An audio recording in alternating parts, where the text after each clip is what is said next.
Hi friends, ఈరోజు ఈ వీడియోలో నేను బ్లౌజ్కి సంబంధించిన 4 టిప్స్ అనేది షేర్ చేస్తాను. చూడండి, మనం బ్లౌజ్కి హ్యాండ్స్కి వేయడానికి ఆర్మ్ హోల్లో ముక్కలు అనేవి మీరు ఎక్కడ ఎత్తుక్కోవని అవసరం లేదండి. మనం బ్లౌజ్ కట్ చేసిన తర్వాత త్రిభుజాకారంలో ఒక షేప్ అనేది మిగిలిపోతుంది క్లాత్. ఆ క్లాత్ని ఈ విధంగా మనం, అది డబుల్ మీద ఉంటుంది కదా, దాన్ని ఈ విధంగా మనం కట్ చేసేసేసి చూడండి, ఈ విధంగా 4 పీసులు అనేవి వస్తాయి. ఈ పీసులు అనేది కట్ చేసేసి మనం బ్లౌజ్కి అనేది హ్యాండ్స్కి అటాచ్ చేయాలండి. చూడండి ఏ విధంగా స్టిచ్చింగ్ చేస్తున్నాను. చూడండి, ఈ విధంగా మనకి 2 హ్యాండ్స్ ఉంటాయి కదా, అవన్నీ సపరేట్ చేసేసి ఇప్పుడు మనం హ్యాండ్స్కి క్లాత్ని అనేది జాయింట్ చేసుకుందాము. చూడండి, ఈ విధంగా పెట్టేసేసి మనం మంచి వైపున ఈ విధంగా తిరగవేపి పెట్టాలండి. చూడండి, ఈ విధంగా పెట్టేసి స్టిచ్చింగ్ అనేది చేసేసేయాలండి. ఫస్ట్ ఈ విధంగా కుట్టేసిన తర్వాత మళ్ళీ దాని మీద డబల్ కుట్ అనేది తిప్పి డబల్ కుట్ అనేది వేయాలండి.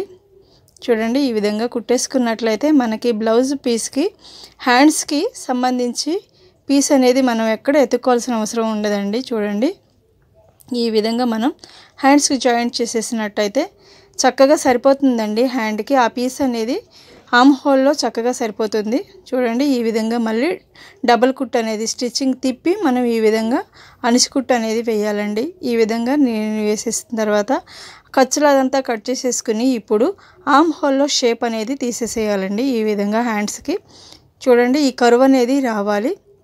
చూడండి, ఈ కర్వ్ని మనం ఇప్పుడు ఇలా వేసుకుని హ్యాండ్స్ని ఈ విధంగా వేసుకున్న తర్వాత హ్యాండ్స్కి తీసేసేయాలండి.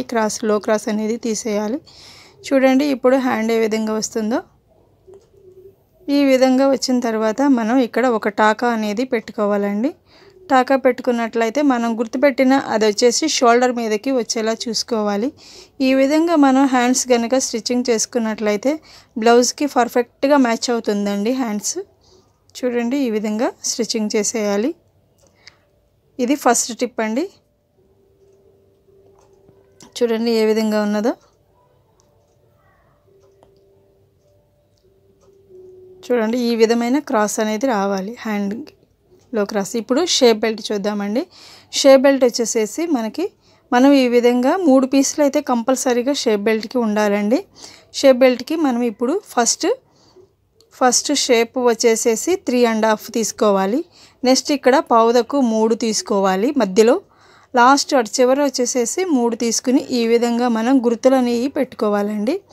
ఈ విధంగా గుర్తులు పెట్టుకున్న తర్వాత మనం ఆ 3 జాయింట్ చేయాలి. ఆ గుర్తులు పెట్టుకున్న మార్కింగ్ని మొత్తం ఈ విధంగా మనం కలుపుతూ ఒక లైన్ అనేది గీసేయాలి. గీసిన తర్వాత వీటిని కట్ చేసుకుని చూడండి, ఈ విధంగా కట్ చేసుకుని కనుక మనం షేప్ బెల్ట్ వేసినట్లయితే బ్లౌజ్కి చక్కగా సరిపోతుందండి.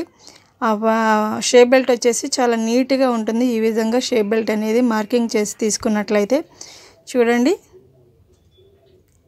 కంపల్సరీగా 3 పీసులు అనేది షేప్ బెల్ట్కి ఉండాలండి. కొంచెం గట్టిగా ఉంటుంది.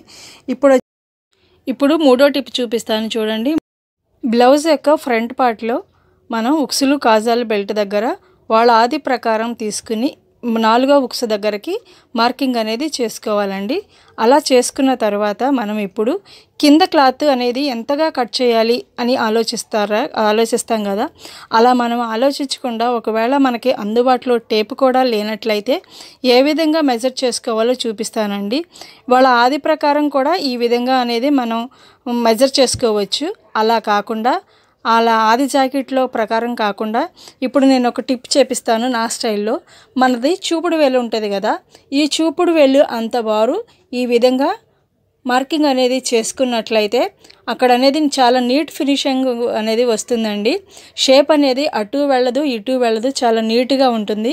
ఈ విధంగా మార్కింగ్ చేసుకుని ఆ మార్కింగ్ ప్రకారం ఇప్పుడు డ్రా చేసుకుందామండి. డ్రా చేసుకున్న తర్వాత ఆ పీస్ని అనేది ఎగస్ట్రా ఉన్న పీస్ని అనేది మనం కట్ చేస్తాం. మరొకసారి చెప్తున్నానండి, చూపుడు వేలంతా పొడవు అయితే కింద ఈ విధంగా సరిపోతుంది. ఈ విధంగా మార్కింగ్ చేసుకున్న తర్వాత మనం ఆ పీస్ అనేది కట్ చేసి ఇప్పుడు షేప్లు అనేది వేసుకోవాలి. చూడండి, ఈ విధంగా నేను మార్కింగ్ చేసిన తర్వాత కట్ చేస్తున్నాను. ఈ విధంగా కట్ చేసిన తర్వాత షేప్ వేసి మీకు చూపిస్తాను ఏ విధంగా వచ్చిందో. చూడండి, షేప్ వేసిన తర్వాత చాలా నీట్గా అనేది వస్తుంది. చూడండి, ఇప్పుడు మనం చూడండి షేప్ అనేది ఎంత నీట్గా వచ్చిందో. ఈ విధంగా షేప్ రావాలంటే మనం కరెక్ట్గా అనేది మార్కింగ్ చేసుకున్నట్లయితేనే మనకి ఈ విధంగా షేప్ అనేది వస్తుంది. చూడు ఉక్సులు కాజల్ బెల్ట్ వేసిన తర్వాత ఏ విధంగా ఉందో, ఇది కాజల్ బెల్ట్ వేసిన తర్వాత చూడండి ఏ విధంగా ఉందో. ఫ్రంట్ పార్ట్ వచ్చేసి చాలా నీట్గా ఉంటుందండి. షేపు అటు సైడ్ ఇటు సైడ్ వెళ్లకుండా చాలా పర్ఫెక్ట్గా అనేది వస్తుందండి. చూడండి ఇప్పుడు వచ్చేసేసి 4వ టిప్ అండి. మనం మెడపట్టి వేస్తాం కదా, మెడపట్టి వేసినప్పుడు మనం కట్ చేసేటప్పుడు అనేది ఇప్పుడు మన ఏళ్ళు అనేది కింద మెడ కింద ఈ విధంగా నిదానంగా హోల్డ్ చేసుకు ఇట్లా రావాలండి. కత్తిరి చూడండి ఏ విధంగా పట్టుకున్నానో, కత్తిరి కూడా సేమ్ అదే విధంగా పట్టుకున్నట్లయితే మనకి ఎక్కడా కూడా బ్లౌజ్ కట్ అయ్యే ఛాన్సే ఉండదండి. చూడండి ఈ విధంగా పట్టుకుని కట్ చేసుకుంటూ వెళ్ళాలండి. ఈ 4 టిప్స్ కనుక మీకు నచ్చినట్లయితే లైక్ చేయండి. మరిన్ని మన వీడియోస్ కోసం మన ఛానల్ని సబ్స్క్రైబ్ చేసుకుని బెల్ ఐకాన్ను ఆన్లో ఉంచినట్లయితే నేను పెట్టే ప్రతి వీడియో కూడా మీకు నోటిఫికేషన్గా వస్తుందండి. థ్యాంక్ యూ సో మచ్ అండి. Thank you very much.